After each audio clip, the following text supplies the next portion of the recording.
Hi, welcome back అండి. ఇప్పుడు నేను చూపిస్తున్నాను కదా లేస్. మనకి ఇది ఇప్పుడు న్యూ ప్యాటర్న్ మగ్గం వర్క్ కట్ వర్క్ లేస్ వస్తుంది కదండి. అది ఇప్పుడు మనం శారీకి అయితే నేను దీనికి ఇట్లా ఎడ్జ్లో పెట్టేసి చూడండి,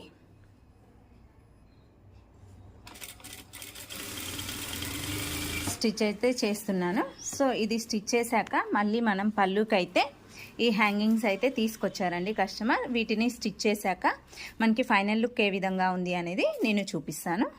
ఆఫ్టర్ లేస్ స్టిచ్చింగ్ శారీ అయితే చాలా గ్రాండ్ లుక్ అయితే వచ్చిందండి. మనం పళ్ళుకి కూడా హ్యాంగింగ్స్ అయితే స్టిచ్ చేయడం అయితే జరిగింది. చూడండి, శారీ ఆల్ ఓవర్ పళ్ళుకి అయితే హ్యాంగింగ్స్ అయితే వచ్చాయి. సో ఈ విధంగా మనం లేస్ అండ్ హ్యాంగింగ్స్తో అయితే శారీ సింపుల్గా ఉన్న మనం చాలా గ్రాండ్ లుక్లో అయితే శారీని తీసుకురావచ్చు. సో మన వీడియో నచ్చినట్లయితే లైక్ చేయండి, సబ్స్క్రైబ్ చేయడం మాత్రం మర్చిపోకండి. Please support me. Thank you for